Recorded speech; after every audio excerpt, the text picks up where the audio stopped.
9வது அதிகாரம் வசனம் 6-7 வாசிங்க. நமக்கு ஒரு பாலகன் பிறந்தார், நமக்கு ஒரு குமாரன் கொடுக்கப்பட்டார். கர்த்தத்துவம் அவர் தோளின் மேல் இருக்கும். அவர் நாமம் அதிசயமானவர், ஆலோசனை கர்த்தா, வல்லமையுள்ள தேவன், நித்திய பிதா, சமாதான பிரபு என்னப்படும். தாவீதின் சிங்காசனத்தையும் அவனுடைய ராஜ்யத்தையும் அவர் திடப்படுத்தி அதை இது முதற்கொண்டு என்றென்றைக்கும் நியாயத்தினாலும் நீதியினாலும் நிலைப்படுத்தும்படிக்கு அவருடைய கர்த்தத்துவத்தின் பெருக்கத்துக்கும் அதன் சமாதானத்துக்கும் முடிவில்லை. சேனைகளின் கர்த்தருடைய வைராக்கியம் இதை செய்யும். ஆமென். கர்த்தராகிய இயேசுவின் பிறப்பின் நாளில் நிறைய பிரசங்கம் நம்ம கேட்போம். இன்றைக்கும் அதே மாதிரி ஒரு பிரசங்கத்தை கேட்டால் ரொம்ப நல்லாயிருக்கும்னு நான் நினைக்கிறேன். இயேசு பிறந்துட்டார். ஸோ இயேசு நமக்காக பிறந்திருக்கிறார். நமக்கு ஒரு பாலகன் பிறந்தார், நமக்கு ஒரு குமாரன் கொடுக்கப்பட்டார். பாலகன் குழந்தை, அது என்ன செஞ்சு இந்த பூமியில் பிறந்தார், ஒரு ஸ்திரீயின் மூலமாக பிறந்தார். குமாரன் கொடுக்கப்பட்டார். யாரால்? பிதாவால் அவருடைய குமாரன் நமக்கு கொடுக்கப்பட்டார். கர்த்தத்துவம் அவர் தோளின் மேல் இருக்கும். அவர் எப்படிப்பட்டவர்? அதிசயமானவர், ஆலோசனை கர்த்தர், வல்லமையுள்ள தேவன், நித்தியமான பிதா, சமாதான பிரபு. ஸோ இதெல்லாமே நமக்கு நல்லா தெரியும். ஸோ இவர் எப்படிப்பட்டவராக இருப்பார்? தாவீதின் சிங்காசனத்தையும் அவனுடைய ராஜ்யத்தையும் அவர் திடப்படுத்தி அதை இது முதற்கொண்டு என்றென்றைக்கும் நியாயத்தினாலும் நீதியினாலும் நிலைப்படுத்தும்படிக்கு அவருடைய கர்த்தத்துவத்தின் பெருக்கத்துக்கும் அதன் சமாதானத்துக்கும் முடிவில்லை. சேனைகளுடைய கர்த்தருடைய வைராக்கியம் இதை செய்யும். அப்போ தாவீதின் அந்த ராஜ்யம்தான் இஸ்ரவேல் ஜனங்களுடைய பொற்காலம், இந்த கோல்டன் ஏஜ் ஆஃப் இஸ்ராயல் அப்படின்னு சொல்லுவாங்க. அப்போ இஸ்ரவேல் மக்களுடைய நாட்களில் தாவீதுடைய அந்த ராஜ்யம்தான் பார்த்திங்க அப்படின்னு சொன்னால், அந்த இஸ்ரவேல் மக்கள் ஆவிக்குரிய ரீதியாக, பொருளாதார ரீதியாக, கர்த்தருக்கு பக்திக்குரிய வாழ்க்கையில் எல்லா வகையிலையுமே அவங்க நல்ல ஒரு செழிப்பாய் வாழ்ந்த ஒரு காலகட்டம். அப்படி இருக்கும் பொழுது அதே மாதிரி தேவன் பின்னாட்களில் அது இந்த மாம்சிகத்துக்குரிய, இந்த உலகத்துக்குரிய ஒரு காரியம். ஸோ நித்திய ராஜாவாக நித்தியமாக இந்த பூமியை ஆளும்படியாக தேவன் என்ன செய்ய போகிறார் அப்படின்னா, அந்த பூமியில் இருக்க ஒரு காரியத்தை வச்சு தான் கர்த்தர் பரலோகத்தின் காரியத்தை நமக்கு சொல்லிக் கொடுக்க முடியும். ஏன்னா பரலோகத்தில் இருக்கக்கூடிய காரியமெல்லாம் நமக்கு தெரியாததுனால பரலோகத்தின் காரியத்தை நம்ம புரிந்து கொள்ளணும்னா அந்த பூமியில் இருக்கக்கூடிய காரியங்களை வைத்து தான் கர்த்தர் சொல்லிக் கொடுக்க முடியும். அதனால தான் கர்த்தர் என்ன செய்கிறாருன்னா, அந்த தாவீதின் வம்சத்தில், அவர் மாம்சிகத்தில் தாவீதின் அந்த கோத்திரத்தில், யூதா கோத்திரத்தில் பிறந்தார். ஆனால் அதே நேரத்தில் பார்த்திங்கன்னா அந்த பூமிக்குரிய ராஜ்யம் அல்ல. அவர் சொன்னார், என்னுடைய ராஜ்யம் இவ்வுலகத்திற்குரியது அல்ல அப்படின்னு கர்த்தர் சொல்லிட்டார். ஸோ அது பரலோக ராஜ்யம். அதனால தான் மனம் திரும்புங்கள், பரலோக ராஜ்யம் சமயமாக இருக்கிறது என்று கர்த்தர் பிரசங்கித்தார். ஸோ அந்த ராஜ்யம் இந்த பூமிக்கு வர வேண்டும். இந்த ராஜ்யத்துக்காக தான் அவர் வர்றார். அந்த ராஜ்யத்தை என்ன செய்கிறேன், சிறுமந்தையே பயப்படாதீர்கள், உங்களுக்கு ராஜ்யத்தை கொடுக்க உங்கள் பிதா என்ன செய்கிறார், பிரியமாக இருக்கிறார். அப்போ ராஜ்யத்தை கொடுக்கணும்னா யாரையும் கொடுக்கணும்? ராஜாவையும் கொடுக்கணும். ராஜா இல்லாமல் ஒரு ராஜ்யம் வராது. அந்த ராஜா தான் யார்? இயேசு கிறிஸ்து. அதுதான் ராஜாதி ராஜாவும் கர்த்தாதி கர்த்தரும், ஒருவராய் பெரிய அதிசயங்களை செய்கிறவரும், ஒருவரும் சேரக்கூடாத ஒளியிலே வாசம் பண்ணுகிறவருமாக இருக்கிறார் என்று சொல்லுகிறது.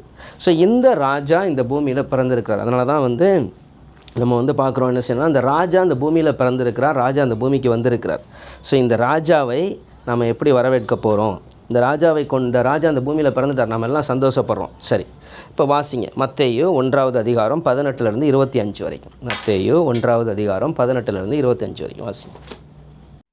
இயேசு கிறிஸ்துவனுடைய ஜனனத்தின் விவரமாவது, அவருடைய தாயாராகிய மரியாள் யோசேப்புக்கு நியமிக்கப்பட்டிருக்கையில் அவர்கள் கூடி வரும் முன்னே அவள் பரிசுத்த ஆவியினாலே கர்ப்பவதியானாள் என்று காணப்பட்டு, அவள் புருஷனாகிய யோசேப்பு நீதிமானாயிருந்து அவளை அவமானப்படுத்த மனதில்லாமல் இரகசியமாய் அவளை தள்ளிவிட யோசனையாயிருந்தான்.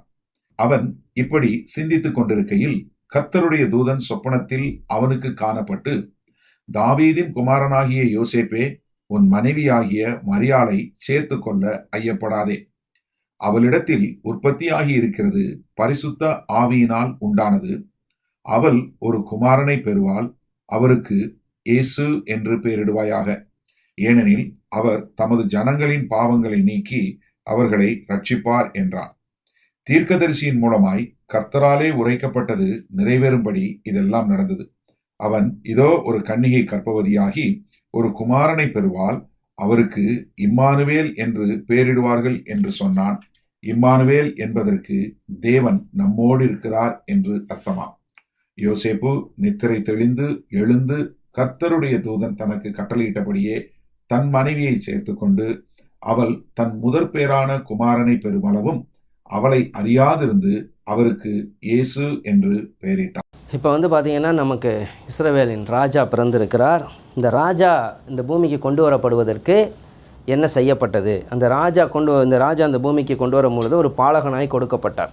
பாலகன் பிறந்தார். இந்த பாலகன் பிறக்கணும். குமாரன் கொடுக்கப்படுகிறார். ஆனால் இந்த குமாரன் எப்படி வரார்? முதல்ல பாலகனாக இந்த பூமியில் மனிதர்கள் எப்படி வருகிறார்களோ, மனிதர்கள் எப்படி இந்த பூமியில் உற்பத்தி ஆகிறார்களோ அல்லது பிறக்கிறார்களோ, அதே போல் தான் என்ன செய்யணும்? அவர் என்ன செய்கிறார்? மாம்சத்தின்படி தான் அவர் என்ன செய்கிறார்? இந்த அவரும் மாம்ச சாயலானார். அப்போ அந்த மாம்சத்தின்படி வரணும்னா ஒரு மனுஷன் மூலமாகத்தான் அவரும் என்ன செய்யணும்? இந்த பூமிக்கு கடந்து வரணும். அப்போ அதுக்கு ஒரு தேர்ந்தெடுக்கப்படுகிறார்கள். அதில் முதலாவது யாருன்னு பார்த்தோம்னா யோசேப்பு. இந்த யோசேப்பு வந்து பார்த்திங்க அப்படின்னு சொன்னால் யோசேப்புடைய சுபாவத்தை சொல்லப்பட்டிருக்குது. அவன் வந்து ஒரு நீதிமானாக இருந்தான் என்று சொல்லி வேதம் சொல்லுது. அவன் நீதிமானாக இருந்தான். இப்போ கர்த்தர் வந்து என்ன பண்ணுறாரு அப்படின்னு சொன்னால், இயேசு வந்து என்ன பண்ணுறார்? இப்போ மரியாள் வந்து அவள் பரிசுத்த ஆவியினாலே கர்ப்பவதியானாள். ஆனால் இப்போ வந்து அந்த நாட்களில் ஒரு திருமணத்துக்கு நிச்சயிக்கப்பட்ட பெண் திருமணத்துக்கு நிச்சயிக்கப்படாவிட்டால் ஒரு பெண் வந்து கர்ப்பவதியானால், யார் மூலமாக கர்ப்பவதியானாலும் அவனுக்கு வந்து அந்த தண்டனைகள் இருக்குது. அதன் பிறகு அவங்க 2 பேரும் திருமணம் செய்து கொள்வாங்க. அவங்க 2 பேரும் விவாகம் பண்ண வேண்டும். ஆனால் ஒரு நிச்சயிக்கப்பட்ட பெண் ஒருவேளை இப்படிப்பட்ட குற்றத்தில் கண்டுபிடிக்கப்பட்டால் அவள் கல்லெறிந்து கொல்லப்பட வேண்டும். இப்படி தீமையை உங்கள் நடுவிலிருந்து நீங்கள் அகற்ற வேண்டும்.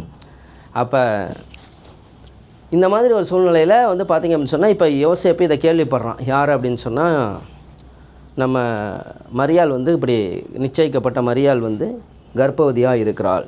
இதை கேள்விப்பட்ட உடனே அவன் என்ன பண்ணிடல அப்படின்னு சொன்னால், அவளை ரகசியமாய் தள்ளிவிட, அதாவது இந்த குழந்தைக்கு நான் அப்பா இல்லை அப்படின்னு அவன் ஒருவேளை சொல்லியிருந்தா, அவன் அந்த மாதிரி குற்றச்சாட்டை கொண்டு வந்திருந்தா, அவள் நிச்சயமாக கல்லெறிந்து கொல்லப்படுவாள். ஸோ அவளை வந்து என்ன செய்யலை அப்படின்னா, ரகசியமாய் தள்ளிவிடனா டிவோர்ஸ் பண்ணுறதுக்கான அவன் என்ன செய்தான்? ஏன்னா இந்த குழந்தை என்னுடையது அல்ல அப்படின்னு சொல்லி அவன் என்ன பண்ணுறான்? ஏன்னா அநியாயமாக ஒரு பொண்ணு வந்து மறிச்சிடக்கூடாது அப்படின்னு அவன் என்ன செய்கிறான் அப்படின்னு சொன்னால், ஒருவேளை இதை நியாயாதிபதிகள்கிட்ட கொண்டு போவோமானால் விசாரிக்கும் பொழுது அவள் குற்றவாளியாக தீர்க்கப்பட்டால் அவள் கல்லெறிந்து கொல்லப்படுவாள் அப்படின்னு சொல்லி, அப்போ அவளை வந்து டிவோர்ஸ் மாதிரி பண்ணிட்டோம் அப்படின்னு சொன்னால் நம்ம வந்து ஒதுங்கிக்கலாம் அப்படின்னு அவன் நினைக்கிறான்.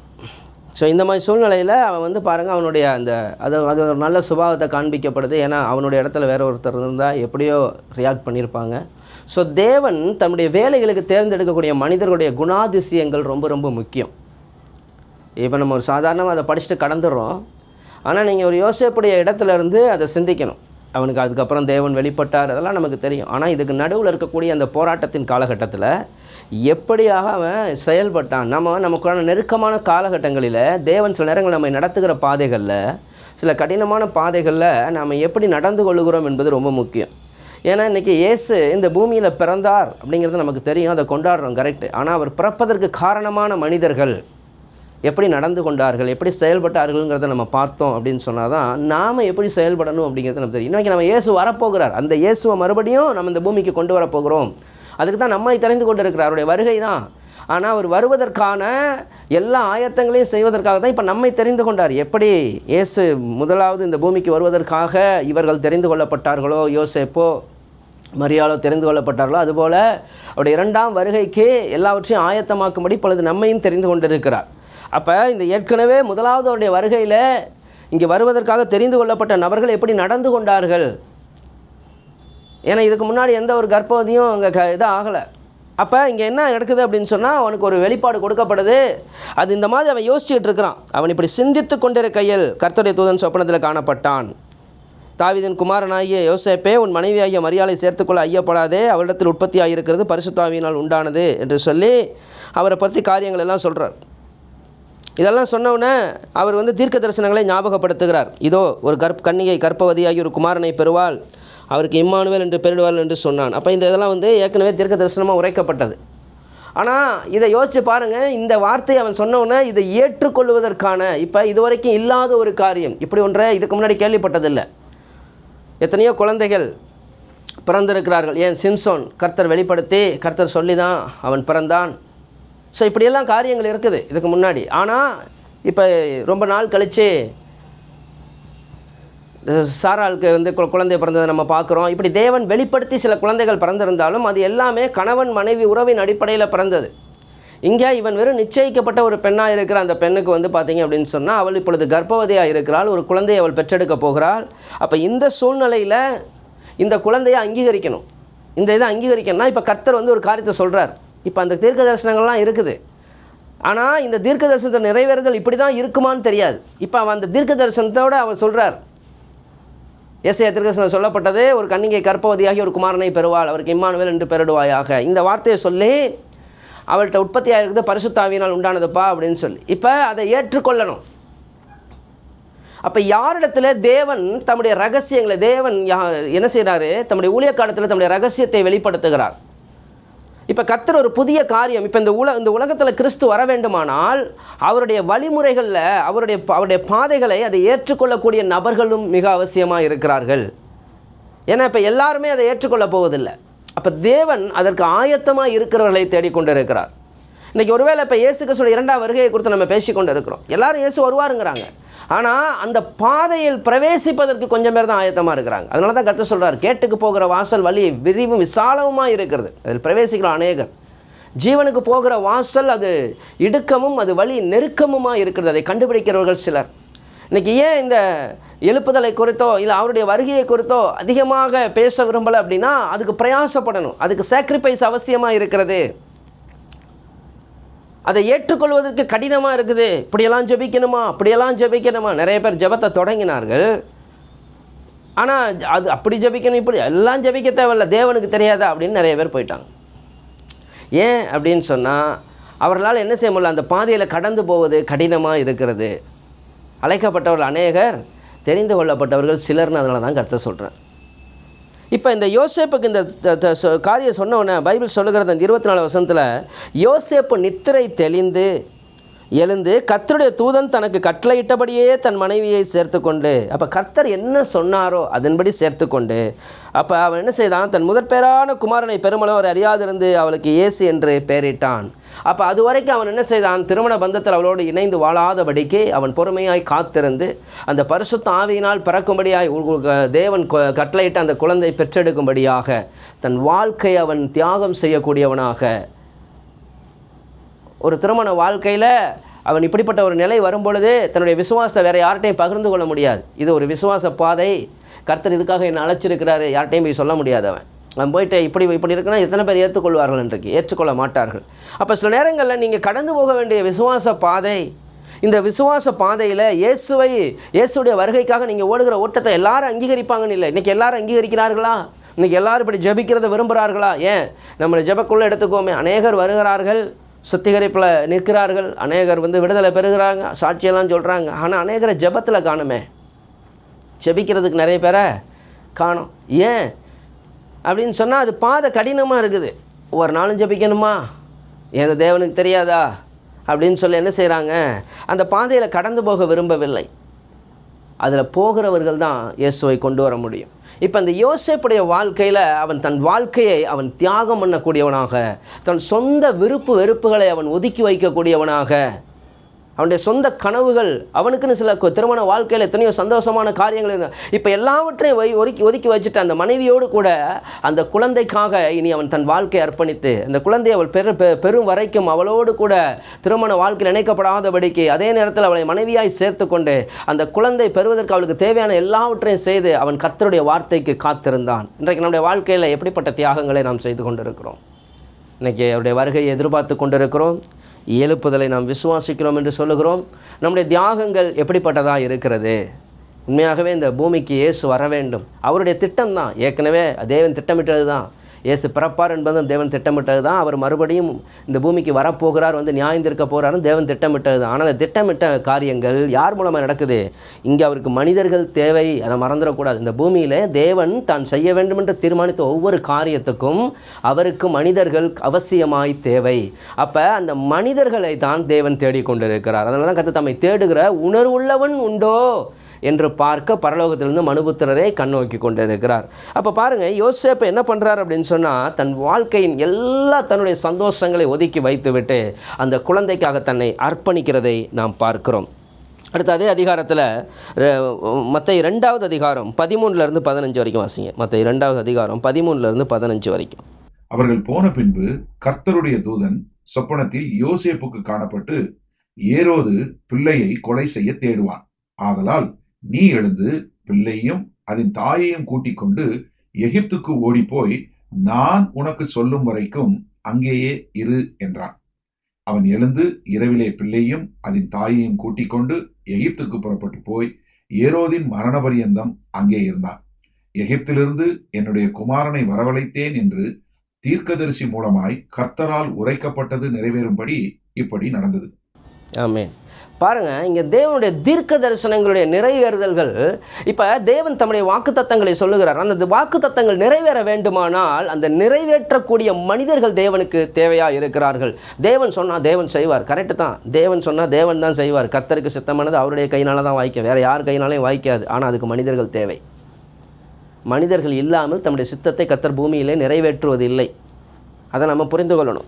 இப்போ தேவனுடைய தீர்க்க தரிசனங்கள் இருக்குது. எகிப்திலிருந்து என்னுடைய குமாரனை வரவழைத்தேன் அப்படின்னு கர்த்தர் சொன்ன அந்த தீர்க்க தரிசனம் நிறைவேற வேண்டும். ஆனால் அது எப்படி நடக்குது பாருங்கள். அதோடைய பாதை எப்படி ஒரு வார்த்தையாக நமக்கு தெரியும். ஆனால் அதன் பாதை கடினமானது. அவனுடைய சொந்த ஊரை விட்டு, அவனுடைய சொந்த நாட்டை விட்டு ஏற்கனவே தன் வாழ்க்கையை அவன் தியாகம் பண்ணியிருக்கான். 1 வருட அவனுடைய திருமண வாழ்க்கையை அவன் தியாகம் பண்ணியிருக்கிறான். யாரும் பார்க்க முடியாத அந்த ஒரே ஒரு கர்த்தர் சொப்பனத்தில் கர்த்தருடைய தூதன் வந்து அந்த சொன்ன அந்த ஒரு வார்த்தையை விசுவாசித்து அவன் நம்பி அந்த குழந்தைக்காக ஓடிக்கொண்டான். இப்பொழுது மறுபடியும் அதே சொப்பனம் வருது. இன்னொரு சொப்பனத்தில் கர்த்தர் வர்றாரு, கர்த்தருடைய தூதன் மறுபடியும் வராரு. இப்போ சொல்கிறாரு என்னென்னா, அந்த குழந்தைய கொல்ல தேடுறாங்க, அதனால் நீ என்ன பண்ணு, குழந்தைய எடுத்துகிட்டு எகிப்துக்கு போயிரு. பாருங்கள், இப்போ நமக்கெல்லாம் எப்படிப்பட்ட தீர்க்க தரிசனங்கள் அவசியமாக இருக்குது. நம்ம வாழ்க்கையில் கர்த்தர் என்ன செய்வார், நமக்கு என்ன கொடுப்பார், நம்ம குடும்பத்துக்கு என்ன கொடுப்பார், நம்ம பிள்ளைகளுக்கு என்ன கொடுப்பார், நம்ம பேர பிள்ளைகளுக்கு என்ன கொடுப்பார். இதுதான் நம்ம விரும்புகிற தீர்க்க தரிசனங்களாக இருக்குது இல்லையா? கர்த்தர் அப்படிப்பட்டதை தான் நமக்கு பேசணும். ஆனால் வேறு கடினமான காரியங்கள்லாம் கர்த்தர் பேசிடக்கூடாது. இங்கே பாருங்கள், யோசேப்புக்கு 2வது முறை ஒரு சொப்பனம். இந்த சொப்பனத்தில் என்னென்னா, முதல் முறை தன் வாழ்க்கையை தியாகம் பண்ணணும்.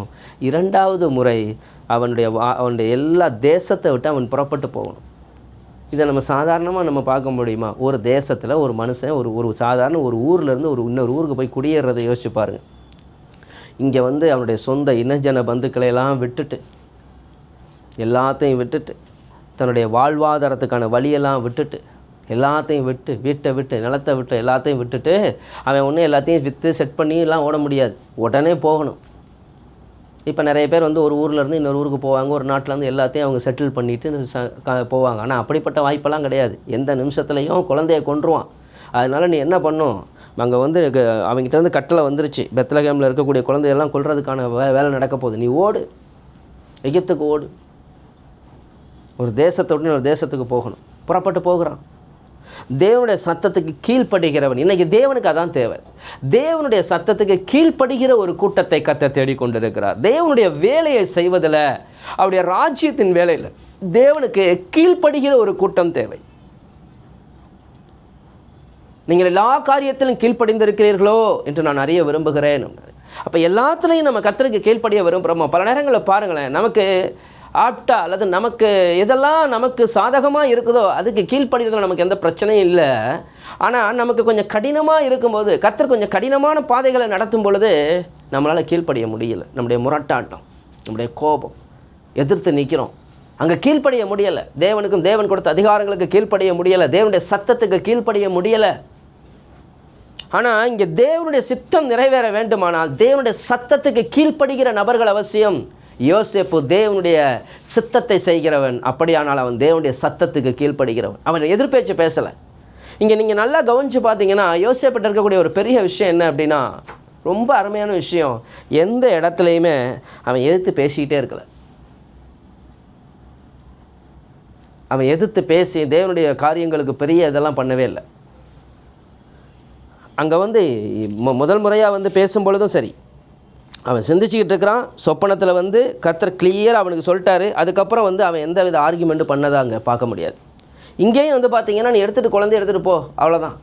நான் எப்படி போவேன், எனக்கு எவ்வளோ காரியம் இருக்காண்டவரே அப்படின்னு அதுக்கு ஒரு உபவாச ஜெபம் இருந்துக்கிட்டு இருக்கலாம். அவன் இதை எப்படியாவது மாற்றி விட முடியுமா, ஆண்டவரே வேறு யாரையாவது நிறுத்தி அனுப்ப வேண்டுமானால் அனுப்புவீர ஆண்டவரே அப்படின்னு சொல்லி அவன் என்ன பண்ணல, அவன் வேறு ஏதாச்சும் தேவனுக்கு ஆலோசனைக்காரனாய் மாறிவிடவில்லை. என்ன எப்படி செய்யணும், இதை வேறு எப்படியாவதெல்லாம் செய்யலாமா, தேவன் சொன்ன வார்த்தைக்கு உள்ளபடி கீழ்ப்படுகிறான்.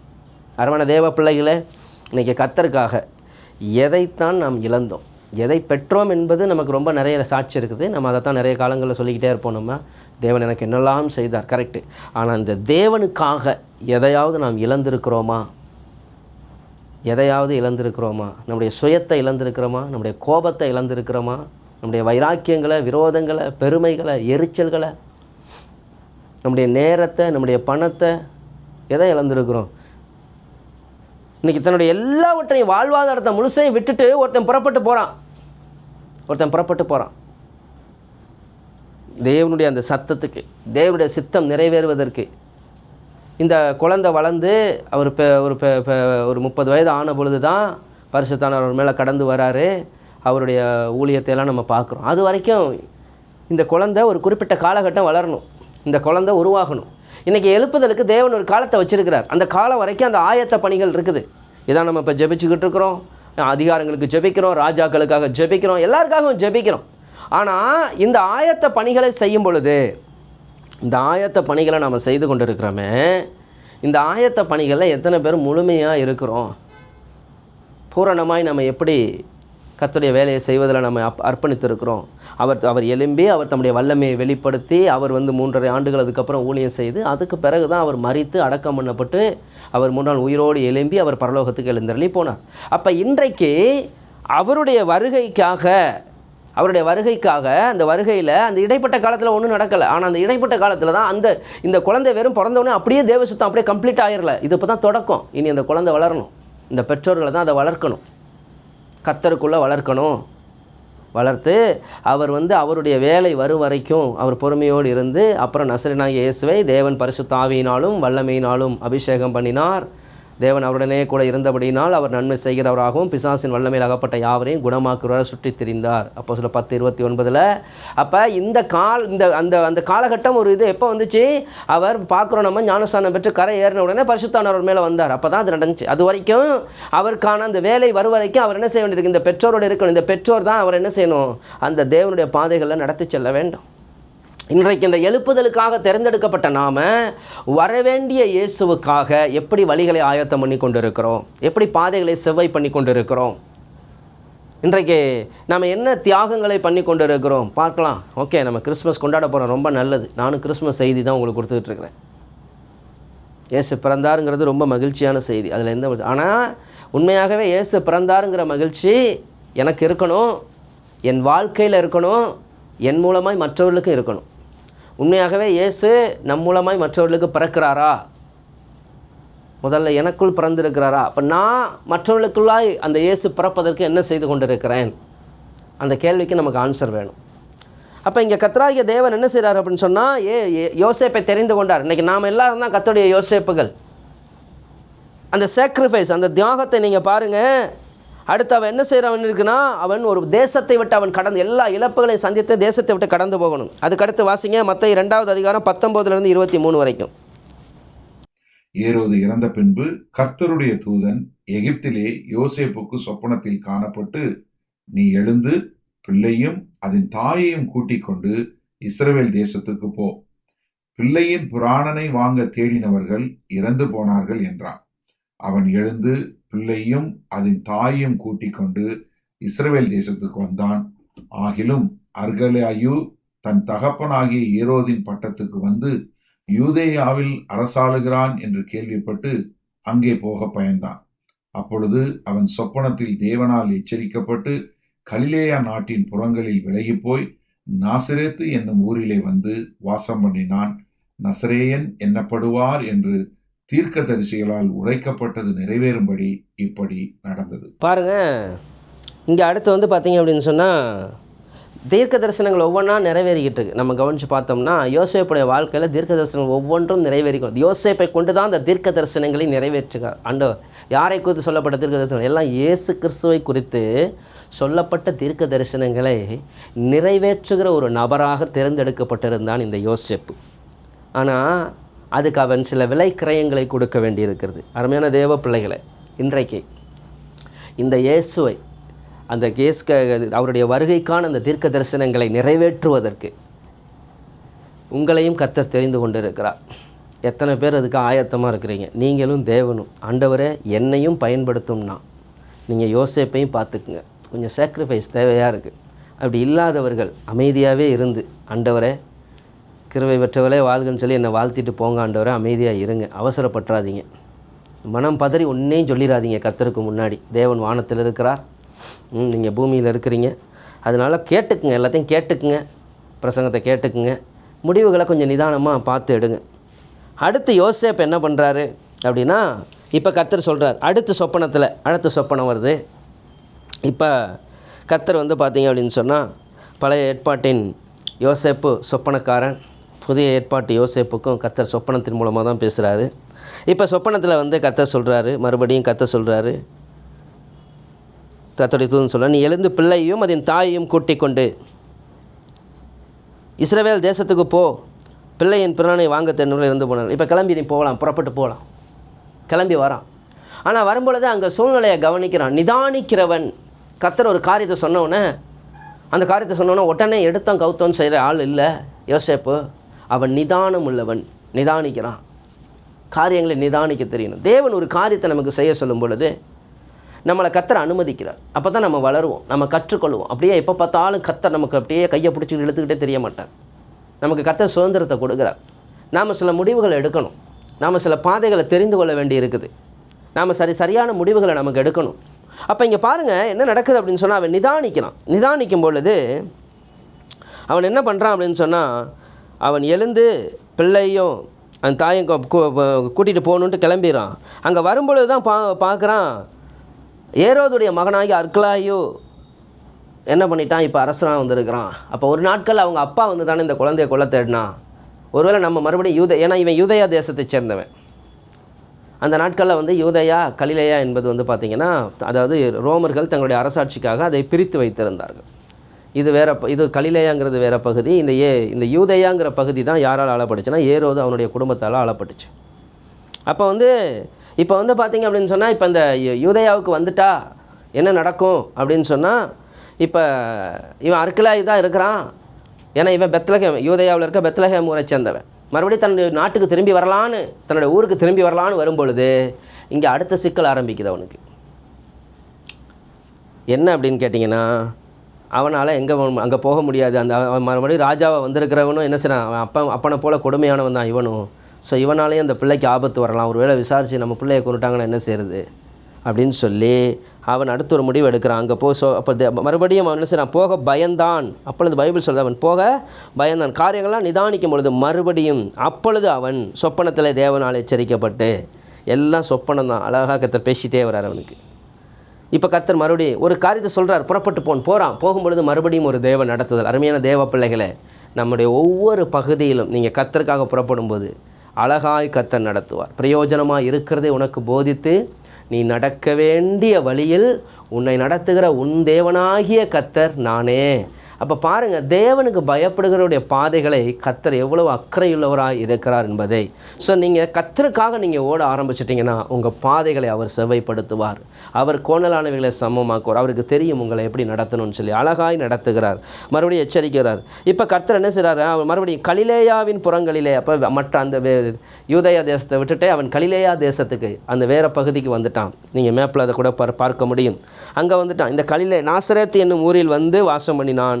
நசரேயன் என்னப்படுவார் என்று தீர்க்கதரிசியால் உரைக்கப்பட்டது நிறைவேறும்படி இப்படி நடந்தது. பாருங்கள், இந்த நாசரேத்துங்கிற ஊருக்கு அவர் வந்துட்டார். நாசரேத்துக்கு ஏன் வந்தார்னு தெரியணும்னா, லூக்கா 1வது அதிகாரம் 26வது வசனத்தை வாசி. 6ஆம் மாதத்திலே காபிரியேல் என்னும் தூதன் கலிலேயாவில் உள்ள நாசரேத் என்னும் ஊரில் தாவீதின் வம்சத்தானாகிய யோசேப்பு என்கிற நாமமுள்ள புருஷனுக்கு நியமிக்கப்பட்டிருந்த ஒரு கன்னிகையினிடத்திற்கு தேவனாலே அனுப்பப்பட்டான். அந்த கன்னிகையின் பெயர் மரியாள். இப்போ ஏன் இங்கே வந்தார் அப்படின்னு சொன்னால், அதான் மரியாளுடைய சொந்த ஊர். யோசிச்சு பாருங்கள், இந்த காலத்திலேயே கல்யாணம் கட்டிட்டு ஒரு மாப்பிள்ளை மட்டும் போயிட்டா, பொண்ணு வீட்டோடு போய் இருந்துட்டா என்ன நடக்கும், என்னென்னலாம் பேச முடியுமோ அவ்வளவும் பேசுவாங்க. இன்னும் அங்கேயே போயிட்டா கட்டி கொடுத்து இப்போ பொண்ணை தான் கட்டி கொடுப்பாங்கன்னு கேள்விப்பட்டிருக்கோம், பையனை கட்டி கொடுத்துட்டாங்களா அப்படின்னு சொல்லிட்டு. என்னடா வீட்டோட மாப்பிள்ளைங்கிறதே ஒரு அவச்சொல் மாதிரி இல்லையா? ஸோ இப்படிப்பட்ட ஒரு நிலைமையில் அன்றைய நாட்களில் இது எவ்வளோ மோசமாக இருந்திருக்கும்னு நீங்கள் யோசிச்சுக்கலாம். அப்போ இப்படிப்பட்ட நிலையில் அவர் என்ன பண்ணுறாரு அப்படின்னு சொன்னால், அதுக்கு அவர் அக்செப்ட் பண்ணிக்கிறார். இந்த சூழ்நிலையை அக்செப்ட் பண்ணிக்கிட்டு என்ன பண்ணுறாருன்னா, அந்த எந்த அவமானத்தையும் சுற்றி நடக்கக்கூடிய அவமானங்களை சகித்து கொள்ள, பரிகாசங்கள். ஏன்னா இவன் சொல்ல முடியுமா, என் குழந்தை தான் வந்து இது தேவனுடைய குழந்தை, இதுக்காக தான் ஓடுறேன், சொல்ல முடியாது. எல்லாரும் ஏற்றுக்கொள்ள மாட்டார்கள். இது அவங்களுக்கு மட்டும்தான் தெரியும். யோசேப்புக்கும் மரியாளுக்கு மட்டும்தான் தெரியும். இந்த விசுவாசத்தை எல்லார்ட்டையும் பேச முடியாது. இதை எல்லாரும் அக்செப்ட் பண்ணிக்க போகிறதும் இல்லை. இதை பரிகசிப்பாங்க. அப்போ அவனுடைய விசுவாசத்தை கூட மற்றவர்கிட்ட பகிர்ந்து கொள்ள முடியாத சூழ்நிலை நடுவில் இன்னொரு காரியம் என்ன அப்படின்னா, சுற்றி இருக்கக்கூடிய அவமானங்களையும் நிந்தைகளையும் அவன் சகிக்க வேண்டும். பரவாயில்ல, மரியாள் வீட்டுக்கு கூப்பிட்டு வந்துருச்சு யோசேப்பை அப்படின்னு சூப்பராக வெற்றிகரமாக பாராட்டுவாங்க. யோசேப்பை பார்க்குறவங்களாம் சிரிப்பார்கள். ஸோ இயேசுவுக்காக நிந்தைகளையும் அவமானங்களையும் சந்திக்க ஆயத்தமாக தான். மறுபடியும் தன்னுடைய சொந்த இடத்துக்கு போக முடியலை. ஆனால் தேவனுடைய தீர்க்க தரிசனத்தை நிறைவேறுதலாக தான் இருந்துச்சு. சில நேரங்களில் நம்முடைய பாடுகள், நம்முடைய நெருக்கங்கள், நம்முடைய நிந்தைகளின் பாதைகள் தேவனுடைய பாதையாக இருக்கும் என்பதை மறந்துடாதீங்க. தேவனுடைய சித்தத்தை நிறைவேற்றுவதற்கு நாம் ஒப்பு கொடுக்கிறவர்களாய் நாம் காணப்பட வேண்டும்.